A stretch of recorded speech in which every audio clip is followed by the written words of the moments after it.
Today I'm going to go over how to drill out Medeco payphone locks like are used in Protel and Nortel payphones, as well as some other COCOTs. What I have here are two different locks I've successfully drilled so far. One of them is from a Protel and the other is from a Nortel Millenium. Now, these locks are considered to be fairly high security locks, among some of the best in the industry. They're made by Medeco. They have a number of anti-picking and anti-drilling features built into the lock. So the first thing we're going to do is go over the anti-picking features to tell you why you're going to have a hard time picking one of these. The first thing is this: if you look at the key itself, you'll notice that the bitting of the key is such that they're actually cut at an angle, and the angle of the cut in the key determines when you have a pin. And I realize that these are destroyed, but you can kind of see the shape on the end of the pin here is like a corner, and the corner of this pin sits in the lock and rotates to match the angle that it was cut at. And then on the side of the pin lock there's a slot, and depending on the rotation of that slot, there's another piece in the lock body that will either mate with it or not mate with it, which allows the lock to also depend on the rotation of the pin. And so that feature is right here. It's this sidebar, and this needs to be able to push in completely, or else it prevents the lock from rotating within its cylinder, as well as the normal up and down action of the pins. So it's not only just the up and down, but also the rotation. And on the inside of the lock, which you can kind of see here, you can see the on the left side here where the pieces of that sidebar need to push into where the pins used to go. Now, of course, this is drilled out, so there's a lot of material missing, allowing you to see this, but when the lock is assembled normally, there's no way to know what that rotation is. So that's one of the anti-picking features. Another anti-picking feature is that a number of these upper pins will have, and possibly some of the lowers as well, will have this mushroom shape, and this gives you a false edge to catch on, which makes normal picking techniques difficult.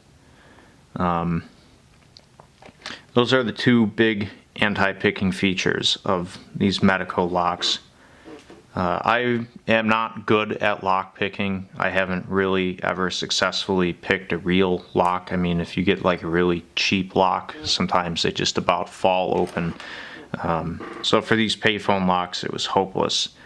I did end up drilling them, and these locks also have a number of anti-drilling features. So if you look at the lock cylinder here, most of the material of this lock cylinder is actually just your normal lock brass, but there's, in a few strategic locations, some extremely hard pins that are intended to, I'll call them inserts, that are intended to prevent you from drilling. So up in the front there's 1, 2, and 3 inserts to protect the pins themselves. The middle one here obviously is shorter because it can't interfere with the normal keyway.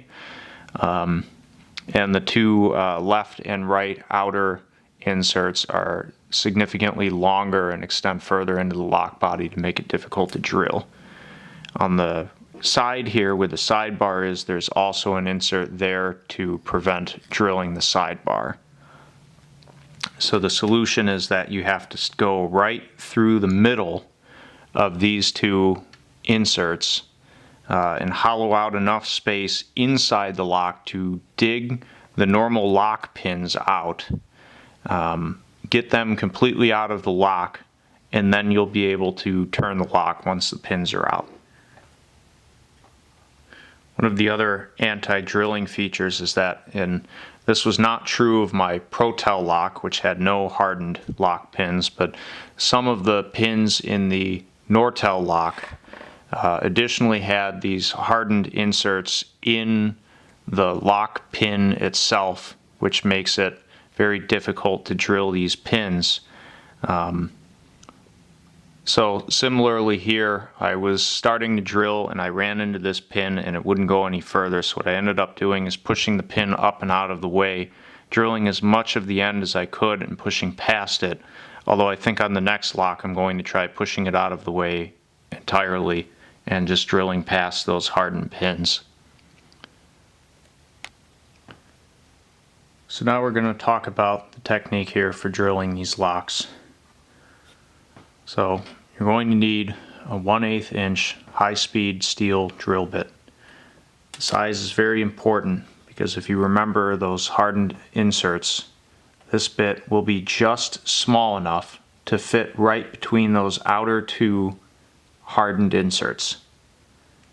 And so you should be able to drill all the way through the back of the lock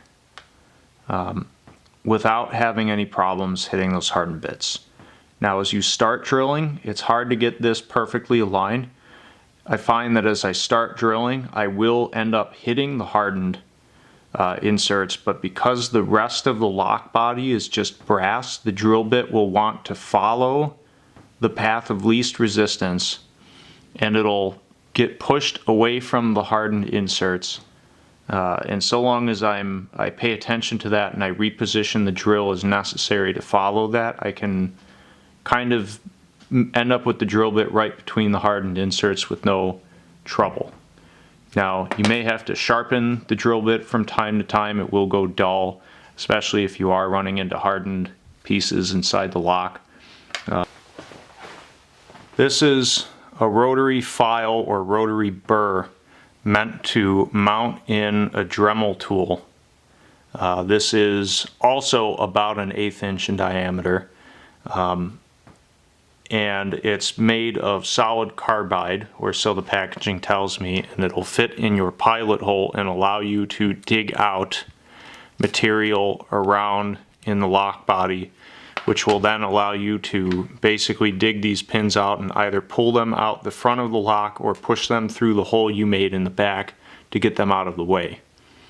Once you have all the pins out, then you'll stick a screwdriver in the lock and you'll have to give it a turn. If you fail to dig any of the upper pins out, you may need to use your pick tool to push the pin up into the out of the way of the lower lock cylinder so that it can rotate. The more that you can get out of the lock, the easier it's going to be, especially if you have 2 or more pins that are remaining. To try and push them up out of the lock cylinder can be kind of difficult. Compressed air also helps to blow debris out of the lock. You'll need some kind of drill press or magnetic based drill to do this as well, so that you can make sure you're drilling straight and true. And that gives you the best control over drilling.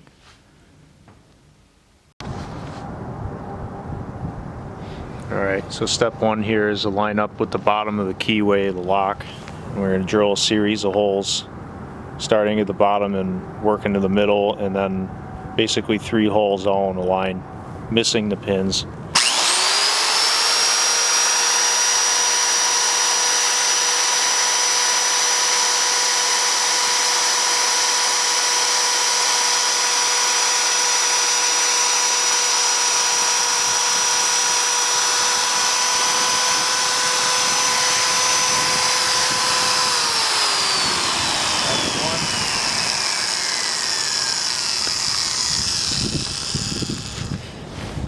Going to adjust the drill 2 to 3.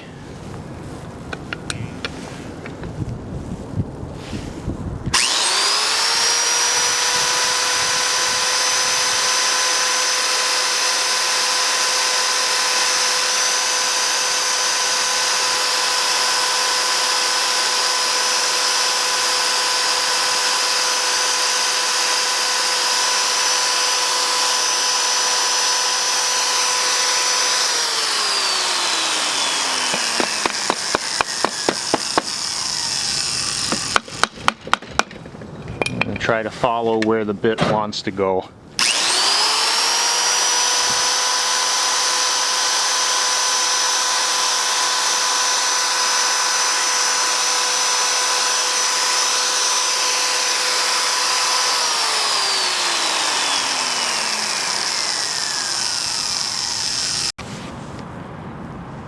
So the next step is with your Dremel carbide bit, you just open the hole up more into the pins so they have room to drop out and move side to side as well.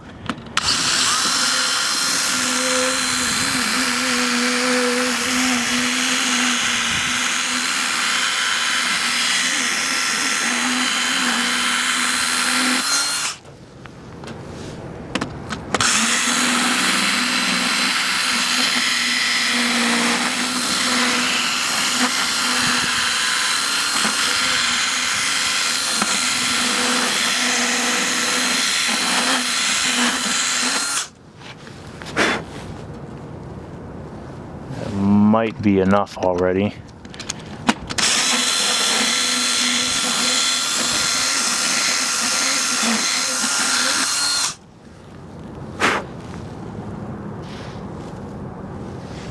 That's the general idea. Here's the first of probably 3 pins removed. You see, since I used a little bit of a different drilling technique this time, the pin itself isn't as damaged. This is not one with a hardened insert so far.